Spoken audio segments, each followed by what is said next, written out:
Yo, peace be up on you. My name's Johann Say Trillion. This is far as I can tell. Episode 32. The Apostles in Training. So, the last episode, water into wine. Man, that thing was hard if I say so myself. Fascinating, bro. I say that word too much, but I can't help it. Fascinating. They telling you how it went down. This was the master's first miracle. And he did it inadvertently, damn near by accident. But as explained, this all took place because as a true creator, there's certain things he can't even help. If he wants it done as a human being, it's going to get done as a God. And that's just what it is. That's where he at. That's why he's so powerful. And a lot more went on. Prior to that, he had already chosen 6 apostles. So we got 6. It was Andrew, his brother Simon Peter, James and John Zebedee. And while all of them were on their way to Galilee, they encountered Philip and Nathaniel, who joined the clique. So they 6 deep. Well, 7 really, count the master. So he, after the water into wine in Canaan, which was a bit of a surprise to him, they actually were in training for like 4 weeks. Or was it 4 months? Yeah, 4 months of him teaching them one-on-one about this kingdom of heaven. And while they were, making a living at the same time. So, and then towards the end, he gave his first real public sermon. And it was on the kingdom of God, the kingdom of heaven. And a lot of people, while as astonished as they were, some people got it, some people didn't. Some people set up in their mind right then and there, like, I ain't messing with this dude already. So here we are, the apostles in training. And this comes from paper 138, Training the Kingdom's Messengers. The apostles in training. Paper 138, Training the Kingdom's Messengers. Check it. After preaching a sermon on the kingdom, Jesus called the 6 apostles together that afternoon and began to disclose his plans for visiting the cities around and about the Sea of Galilee. His brothers James and Jude were very much hurt because they were not called to this conference. Up to this time, they had regarded themselves as belonging to Jesus' inner circle of associates. But Jesus planned to have no close relatives as members of this core of apostolic directors of the kingdom. This failure to include James and Jude among the chosen few, together with his apparent aloofness from his mother ever since the experience at Canaan, was the starting point of an ever-widening gulf between Jesus and his family. This situation continued throughout his public ministry. They very nearly rejected him, and these differences were not fully removed until after his death and resurrection. His mother constantly wavered between attitudes of fluctuating faith and hope, and increasing emotions of disappointment, humiliation, and despair. Only Ruth, the youngest, remained unswervingly loyal to her father brother. And they call her her father brother for the simple fact she was still in Mary's womb when Joseph got killed. So as a father figure, that's all she's ever known was Yeshua, the master. Until after the resurrection, Jesus' entire family had very little to do with his ministry. If a prophet is not without honor save in his own country, he is not without understanding appreciation save in his own family. And that's a line of scripture. A prophet's not without honor in his own country or family. Basically meaning a lot of people, you could be doing some great things, but the people you've been around the most see it the least. 1. Final instructions.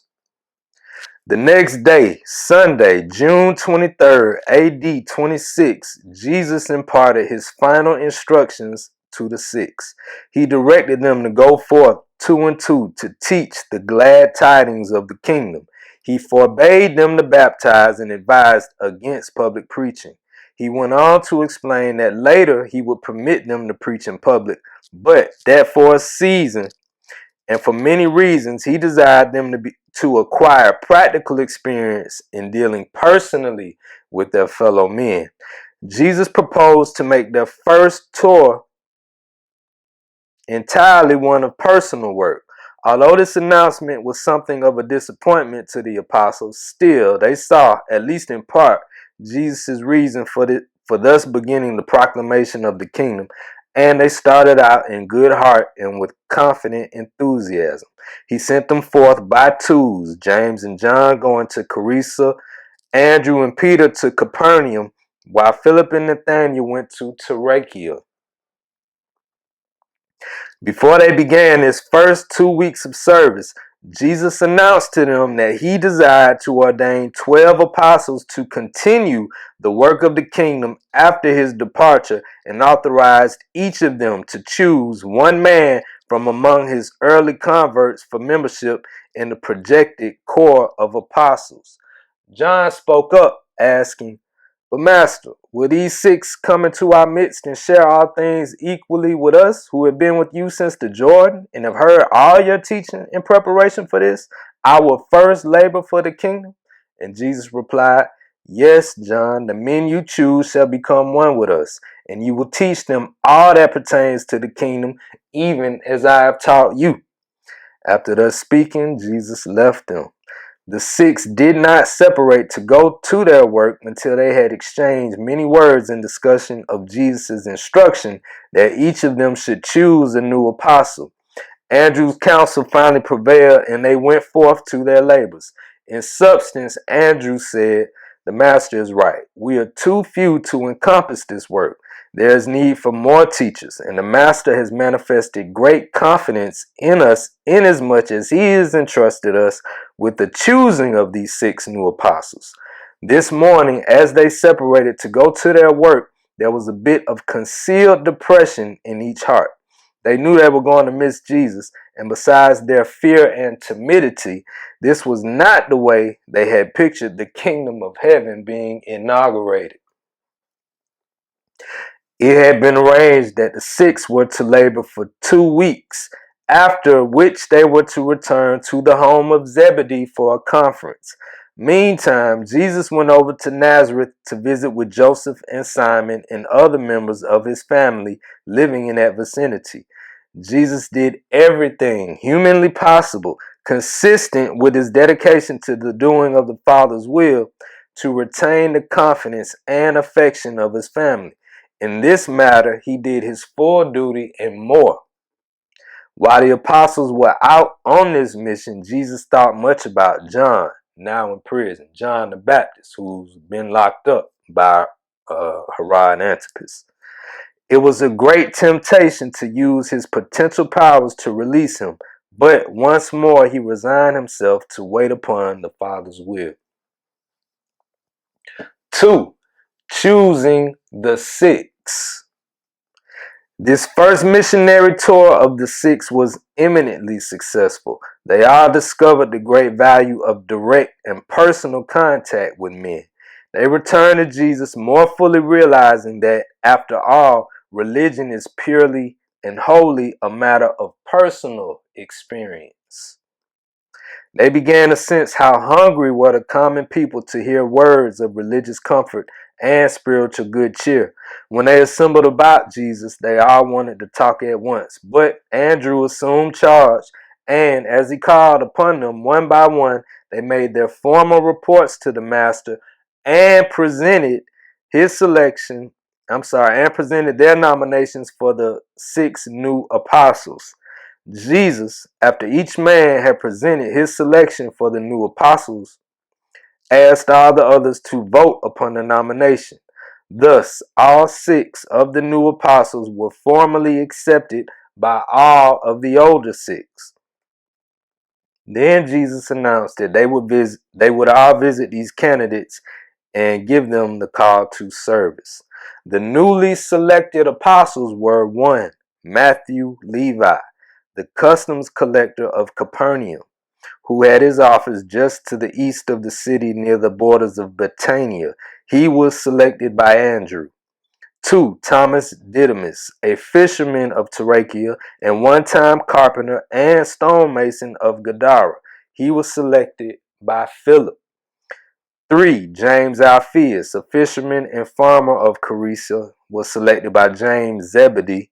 Judas Alpheus, the twin brother of James Alpheus, also a fisherman, was selected by John Zebedee. 5. Simon Zelotes was a high officer in the patriotic organization of the Zelotes, a position which he gave up to join Jesus' apostles. Before joining the Zelotes, Simon had been a merchant. He was selected by Peter. And real quick, the Zelotes were like a more of what's the word now? They were a little more militaristic, and it was a group, kind of militant group, that was basically trying to get rid of Rome, being occupied by Rome. So that's what they were about. 6. Judas Iscariot was an only son of wealthy Jewish parents living in Jericho. He had become attached to John the Baptist, and his Sadducee parents had disowned him. He was looking for employment in these regions when Jesus' apostles found him, and chiefly because of his experience with finances, Nathanael invited him to join their ranks. Judas Iscariot was the only Judean among the 12 apostles. Jesus spent a full day with the 6, answering their questions and listening to the details of their reports, for they had many interesting and profitable experiences to relate. They now saw the wisdom of the Master's plan of sending them out to labor in a quiet and personal manner before the launching of their more pretentious public efforts. 3. The call of Matthew and Simon. The next day, Jesus and the 6 went to call upon Matthew, the customs collector. Matthew was awaiting them, having balanced his books and made ready to turn the affairs of his office over to his brother. As they approached the toll house, Andrew stepped forward with Jesus, who, looking in Matthew's face, said, "Follow me." And he arose and went to his house with Jesus and the apostles. Matthew told Jesus of the banquet he had arranged for that evening, at least that he wished to give such a dinner to his family and friends if Jesus would approve and consent to be the guest of honor. And Jesus nodded his consent. Peter then took Matthew aside and explained that he had invited one Simon, Zelotes, to join the apostles, and secured his consent that Simon also be bidden to this feast. After a noontide luncheon at Matthew's house, they all went with Peter to call upon Simon the Zealot, whom they found at his old place of business, which was now being conducted by his nephew. When Peter led Jesus up to Simon, the master greeted the fiery patriot and only said, "Follow me." They all returned to Matthew's home, where they talked much about politics and religion until the hour of the evening meal. The Levi family had long been engaged in business and tax gathering. Therefore, many of the guests bidden to this banquet by Matthew would have been denominated publicans and sinners by the Pharisees. In those days, when a reception banquet of this sort was tendered a prominent individual, it was the custom for all interested persons to linger about the banquet room to observe the guest at meat and to listen to the conversation and speeches of the men of honor. Accordingly, most of the Capernaum Pharisees were present on this occasion to observe Jesus' conduct at this unusual social gathering. As the dinner progressed, the joy of the diners mounted to heights of good cheer, and everybody was having such a splendid time that the onlooking Pharisees began in their hearts to criticize Jesus for his participation in such a lighthearted and carefree affair. Later in the evening, when they were making speeches, one of the more malignant of the Pharisees went so far as to criticize Jesus' conduct to Peter, saying, "How dare you to teach that this man is righteous when he eats with publicans and sinners, and thus lends his presence to such scenes of careless pleasure making?" Peter whispered this criticism to Jesus before he spoke the parting blessing upon those assembled. Just, this how it started. He had some real haters, like real learned men in the Jewish religion who were just expecting something entirely different than what they got. And all they could do is like, nah, he's not supposed to do this because it says it right here. Like, that's how they carried on. And meanwhile, this is a son of God whom is crazy, bro. It's crazy how this unfolds. But yeah, they are a section of jury, some of the learned men, and some of his biggest haters, the ones who remain. Peter whispered this criticism to Jesus before he spoke the parting blessing upon those assembled. When Jesus began to speak, he said, "In coming here tonight to welcome Matthew and Simon to our fellowship, I am glad to witness your lightheartedness and social good cheer. But you should rejoice still more because many of you will find entrance into the coming kingdom of the Spirit, wherein you shall more abundantly enjoy the good things of the kingdom of heaven. And to you who stand about criticizing me in your hearts, because I have come here to make merry with these friends, let me say that I have come to proclaim joy to the socially downtrodden and spiritual liberty to the moral captives. Need I remind you that they who are whole need not a physician, but rather those who are sick. I have come not to call the righteous, but sinners." And truly, this was a strange sight in all Jewry, to see a man of righteous character and noble sentiments mingling freely and joyously with the common people, even within a irreligious and pleasure-seeking throng of publicans and reputed sinners. Simon Zelotes desired to make a speech at this gathering in Matthew's house, but Andrew, knowing that Jesus did not want the coming kingdom to be confused with the Zelotes movement, prevailed upon him to refrain from making any public remarks. Jesus and the apostles remained that night in Matthew's house, and as the people went to their homes, they spoke of but one thing: the goodness and friendliness of Jesus. 4. The call of the twins. On the morrow, all 9 of them went by boat over to Caesarea to execute the formal calling of the next 2 apostles, James and Judas, the twin sons of Alpheus, the nominees of James and John Zebedee. The fishermen twins were expecting Jesus and his apostles and were therefore awaiting them on the shore. James Zebedee presented the master to the Caesarea fishermen, and Jesus, gazing on them, nodded and said, "Follow me." That afternoon, which they spent together, Jesus fully instructed them concerning attendance upon festive gatherings, concluding his remarks by saying, "All men are my brothers. My Father in heaven does not despise any creature of our making. The kingdom of heaven is open to all men and women. No man may close the door of mercy in the face of any hungry soul who may seek to gain an entrance thereto. We will sit at meat with all those who desire to hear of the kingdom. As our Father in heaven looks down upon men, they are all alike. Refuse not therefore to break bread with Pharisee or sinner, Sadducee or publican, Roman or Jew, rich or poor, free or bond. The door of the kingdom is wide open for all who desire to know the truth and to find God.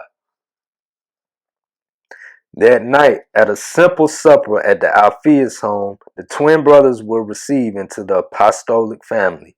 Later in the evening, Jesus gave his apostles their first lesson dealing with the origin, nature, and destiny of unclean spirits. But they could not comprehend the import of what he told them. They found it very easy to love and admire Jesus, but very difficult to understand many of his teachings.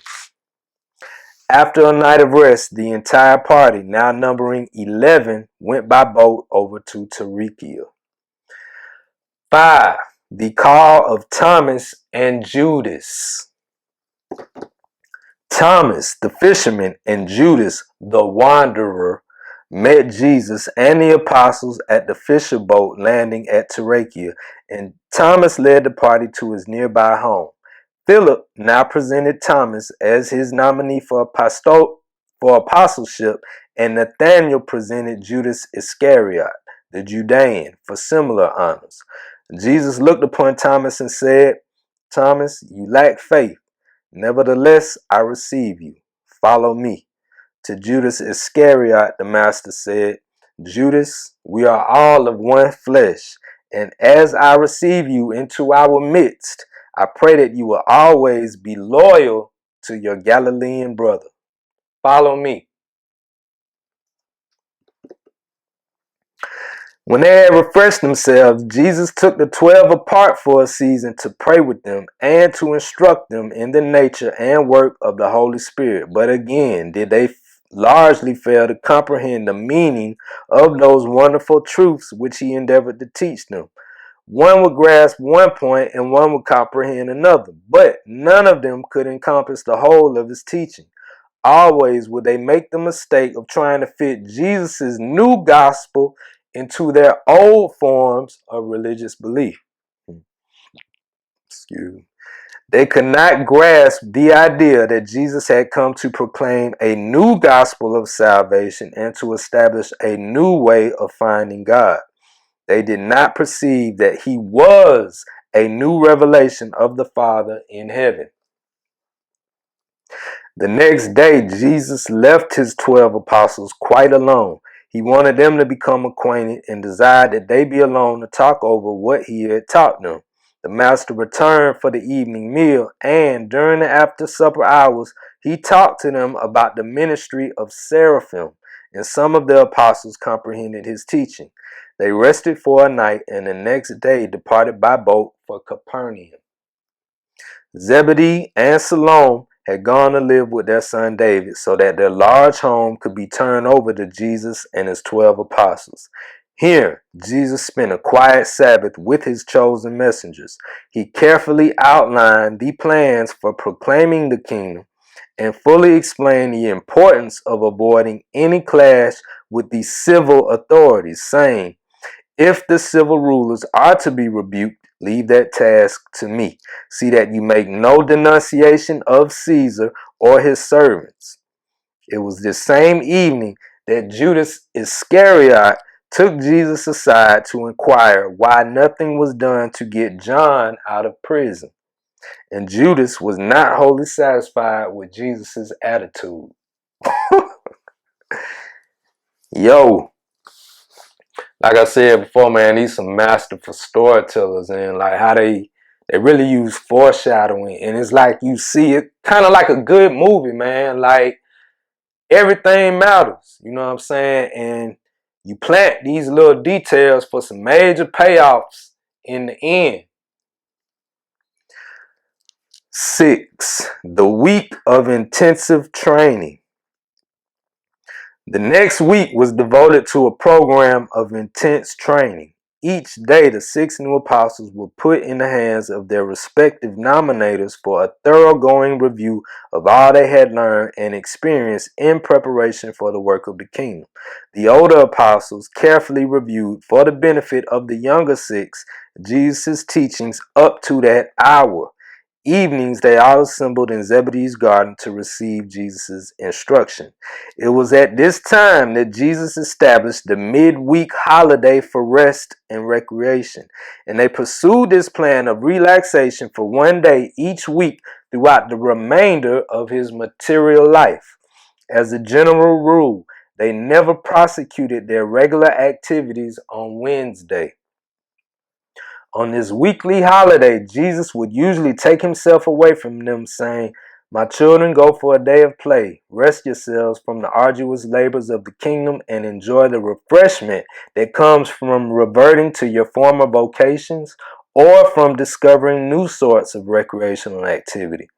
While Jesus, at this period of his earth life, did not actually require this day of rest, he conformed to this plan because he knew it was best for his human associates. Jesus was the teacher, the master. His associates were his pupils, disciples. Jesus endeavored to make clear to his apostles the difference between his teachings and his life among them and the teachings which might subsequently spring up about him.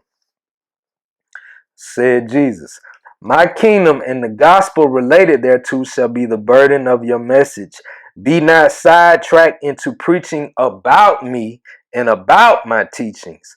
Proclaim the gospel of the kingdom and portray my revelation of the Father in heaven, but do not be misled into the bypaths of creating legends and building up a cult having to do with beliefs and teachings about my beliefs and teachings." But again, they did not understand why he thus spoke, and no man dared to ask why he so taught them. In these early teachings, Jesus sought to avoid controversies with his apostles as far as possible, accepting those involving wrong concepts of his Father in heaven. In all such matters, he never hesitated to correct erroneous beliefs. There was just one motive in Jesus' post-baptismal life on Urantia, and that was a better and truer revelation of his paradise Father. He was the pioneer of the new and better way to God, the way of faith and love. Ever his exhortation to the apostles was, "Go seek for the sinners, find the downhearted, and comfort the anxious." Jesus had a perfect grasp of the situation. He possessed unlimited power, which might have been utilized in the furtherance of his mission, but he was wholly content with means and personalities which most people would have regarded as inadequate and would have looked upon as insignificant. He was engaged in a mission of enormous dramatic possibilities, but he insisted on going about his Father's business in the most quiet and undramatic manner. He studiously avoided all display of power, and he now planned to work quietly, at least for several months, with his 12 apostles around about the Sea of Galilee. 7. Another disappointment. Jesus had planned for a quiet missionary campaign of 5 months personal work. He did not tell the apostles how long this was to last. They worked from week to week. And early on his first day of the week, just as he was about to announce this to his 12 apostles, Simon Peter, James Zebedee, and Judas Iscariot came to have private converse with him. Taking Jesus aside, Peter made bold to say, "Master, we come at the behest of our associates to inquire whether the time is not now ripe. Master, we come at the behest of our associates to inquire whether the time is not now ripe to enter into the kingdom. And will you proclaim the kingdom at Capernaum, or are we to move on to Jerusalem? And when shall we learn, each of us, the positions we are to occupy with you in the establishment of the kingdom?" And Peter would have gone on asking further questions, but Jesus raised an admonitory hand and stopped him. Like, yo. And beckoning the other apostles standing nearby to join them, Jesus said, "My little children, how long shall I bear with you? Have I not made it plain to you that my kingdom is not of this world? I have told you many times that I have not come to sit on David's throne. And now, how is it that you are inquiring which place each of you will occupy in the Father's kingdom? Can you not perceive that I have called you as ambassadors of a spiritual kingdom? Do you not understand that soon, very soon, you are to represent me in the world and in the proclamation of the kingdom, even as I now represent my Father who is in heaven? Can it be that I have chosen you and instructed you as messengers of the kingdom, and yet you do not comprehend the nature and significance of this coming kingdom, of divine preeminence in the hearts of men? My friends, hear me once more.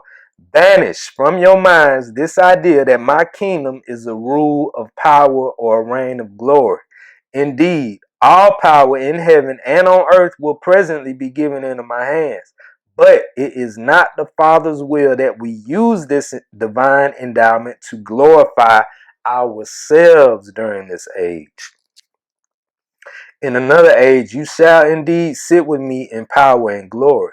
But it behooves us now to submit to the will of the Father, and to go forth in humble obedience to execute his bidding on earth. Once more were his associates shocked, stunned. Jesus sent them away two and two to pray, asking them to return to him at noontime. On this crucial forenoon, they each sought to find God, and each endeavored to cheer and strengthen the other. And they returned to Jesus as he had bidden them.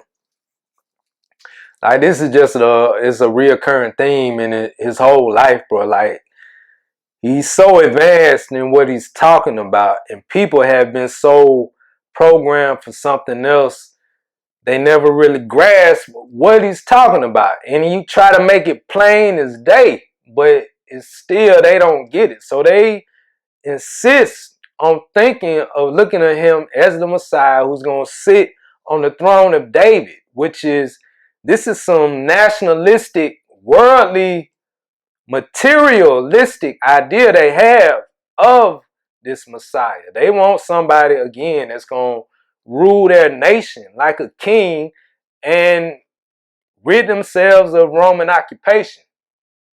And the master wasn't that.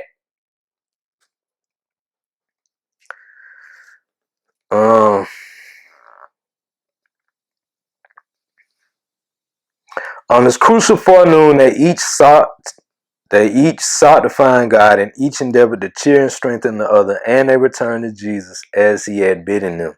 Jesus now recounted for them the coming of John the Baptist, that is, the baptism in the Jordan, the marriage feast at Canaan, the recent choosing of the 6, and the withdrawal from them of his own brothers in the flesh, and warned them that the enemy of the kingdom would seek also to draw them away. Check it now. They said the enemy of the kingdom would also seek to draw them away. And there's none other than Caligastia. After this short but earnest talk, the apostles all arose under Peter's leadership to declare their undenying devotion to their master and to pledge their unswerving loyalty to the kingdom. As Thomas expressed it, to this coming kingdom, no matter what it is, and even if I do not fully understand it. They all truly believed in Jesus, even though they did not fully comprehend his teaching. Jesus now asked them how much money they had among them. He also inquired as to what provision had been made for their families. Just on a side note, man, like, he's so pragmatic. Like, he's been so practical from the beginning. Like, from day one, since he was a teen, bro. Like, it's so much to draw from this dude, man, and how he operated. But here he is, the Son of God, incarnate in flesh, and like asking, like, y'all got some money? Because that's a reality in this material realm back then. When it developed that they had hardly sufficient funds to maintain themselves for 2 weeks, he said, "It is not the will of my Father that we begin our work in this way. We will remain here by the sea 2 weeks and fish or do whatever our hands find to do. And in the meantime, under the guidance of Andrew, the first chosen apostle, you shall so organize yourselves as to provide for everything needful in your future work, both for the present personal ministry and also when I shall subsequently ordain you to preach the gospel and instruct believers." They were all greatly cheered by these words. This was their first clear-cut and positive intimation that Jesus designed later on to enter upon more aggressive and pretentious public efforts. The apostles spent the remainder of the day perfecting their organization and completing arrangements for boats and nets for embarking on the morrow's fishing, as they had all decided to devote themselves to fishing. Most of them had been fishermen. Even Jesus was an experienced boatman and fisherman. Many of the boats which they used the next few years had been built by Jesus' own hands, and they were good and trustworthy boats. Remember, when he first left Nazareth, like as a young man, well, not a young man, he was like 28, 29, I think. He first left and moved to Capernaum and kicked it with the Zebedees, lived in their home, and him and the father, Zebedee, had a boat making enterprise, and he came up with a whole new design of boats. And these boats were all over the Sea of Galilee. The master built himself. Jesus enjoined them to devote themselves to fishing for 2 weeks, adding, "And then will you go forth to become fishers of men." They fished in 3 groups, Jesus going out with a different group each night, and they all so much enjoyed Jesus. He was a good fisherman, a cheerful companion, and an inspiring friend. The more they worked with him, the more they loved him, said Matthew one day. The more you understand some people, the less you admire them. But of this man, even the less I comprehend him, the more I love him. This plan of fishing 2 weeks and going out to do personal work in behalf of the kingdom for 2 weeks was followed for more than 5 months, even to the end of this year, AD 26, until after the cessation of those special persecutions which had been directed against John's disciples subsequent to his imprisonment. So remember, he wanted John's thing, John the Baptist's thing, and John is in prison. He spent like over a year and a half in prison. So meanwhile, while he's in prison, he still had followers. And the master wanted that movement to somewhat die down. Like he was going to do something. He was going to build upon it, but he just kind of wanted a clean break from it, so to say. 8. First work of the 12. After disposing of the fish catches of 2 weeks, Judas Iscariot, the one chosen to act as treasurer of the 12, divided the apostolic funds into 6 equal portions, funds for the care of dependent families having been already provided. And then, near the middle of August, in the year AD 26, they went forth 2 and 2 to the fields of work assigned by Andrew. The first 2 weeks, Jesus went out with Andrew and Peter. The second 2 weeks with James and John, and so on with the other couples in the order of their choosing. In this way, he was able to go out at least once with each couple before he called them together for the beginning of their public ministry. Jesus taught them to preach the forgiveness of sin through faith in God without penance or sacrifice, and that the Father in heaven loves all his children. A little damn net. And that the Father in heaven loves all his children with the same eternal love. The irony. He has enjoined his apostles to refrain from discussing 1. The work and imprisonment of John the Baptist. 2. The voice at the baptism. Said Jesus, only those who heard the voice may refer to it. Speak only that which you have heard from me. Speak not hearsay. 3. the turning of the water into wine at Canaan. Jesus seriously charged them, saying, "Tell no man about the water and the wine." So those are three things he told them. Don't open your mouth about it. They had wonderful times throughout these 5 or 6 months, during which they worked as fishermen every alternate 2 weeks, thereby earning enough money to support themselves in the field for each succeeding 2 weeks of missionary work for the kingdom. The common people marveled at the teaching and ministry of Jesus and his apostles. The rabbis had long taught the Jews that the ignorant could not be pious or righteous, but Jesus' apostles were both pious and righteous. Yet they were cheerfully ignorant of much of the learning of the rabbis and the wisdom of the world. Just saying, they was regular dudes. Jesus made plain to his apostles the difference between the repentance of so-called good works as taught by the Jews and the change of mind by faith, the new birth which he required as the price of admission to the kingdom. He taught his apostles that faith was the only requisite to entering the Father's kingdom. John had taught them repentance to flee from the wrath to come. Jesus taught faith is the open door for entering into the present, perfect, and eternal love of God. Jesus did not speak like a prophet, one who comes to declare the word of God. He seemed to speak of himself as one having authority. Jesus sought to divert their minds from miracle seeking to the finding of a real and personal experience in the satisfaction and assurance of the indwelling of God's spirit of love and saving grace.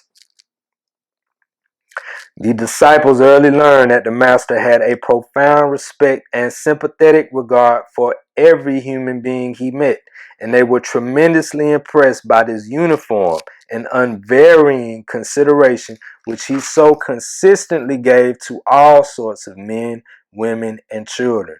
He would pause in the midst of a profound discourse that he might go out in the road to speak good cheer to a passing woman laden with her burden of body and soul. He would interrupt a serious conference with his apostles to fraternize with an intruding child. Nothing ever seemed so important to Jesus as the individual human who chanced to be in his immediate presence. That's deep. He was master and teacher, but he was more. He was also a friend and neighbor and understanding comrade. Though Jesus' public teaching mainly consisted in parables and short discourses, he invariably taught his apostles by questions and answers. He would always pause to answer sincere questions during his later public discourses. The apostles were at first shocked by, but early became accustomed to, Jesus' treatment of women. He made it very clear to them that women were to be accorded equal rights with men in the kingdom. 5 months of testing. 5 months of testing. This somewhat monotonous period of alternate fishing and personal work proved to be a grueling experience for the 12 apostles, but they endured the test. With all of their grumblings, doubts, and transient dissatisfactions, they remained true to their vows of devotion and loyalty to the Master. It was their personal association with Jesus during these months of testing that so endeared him to them that they all, save Judas Iscariot, remained loyal and true to him even in the dark hours of the trial and crucifixion. Real men simply could not actually desert a revered teacher who had lived so close to them and had been so devoted to them as had Jesus. Through the dark hours of the Master's death, in the hearts of these apostles, all reason, judgment, and logic was set aside in deference to just one extraordinary human emotion, the supreme sentiment of friendship, loyalty. These 5 months of work with Jesus led these apostles, each one of them, to regard him as the best friend he had in all the world. And it was this human sentiment and not his superb teachings or marvelous doings that held them together until after the resurrection and the renewal of the proclamation of the gospel of the kingdom. Not only were these months of quiet work a great test to the apostles, a test which they survived, but this season of public inactivity was a great trial to Jesus' family. By the time Jesus was prepared to launch forth on his public work, his entire family, except Ruth, had practically deserted him. On only a few occasions did they attempt to make subsequent contact with him, and then it was to persuade him to return home with them, for they came near to believing that he was beside himself. They simply could not fathom his philosophy nor grasp his teaching. It was all too much for those of his own flesh and blood. That's deep, man. The apostles carried on their personal work in Capernaum, Bethsaida, Julias, Chorazin, Gerasa, Hippos, Magdala, Cana, Bethlehem of Galilee, Jotapata, Ramah, Saphad, Gishgala, Gadara, and Abila. So these are little towns around Nazareth. Besides these towns, they labored in many villages as well as in the countryside. By the end of this period, the 12 had worked out fairly satisfactory plans for the care of their respective families. Most of the apostles were married. Some had several children, but they had made such arrangements for the support of their home folks that with some little assistance from the apostolic funds, they could devote their entire energies to the master's work without having to worry about the financial welfare of their families.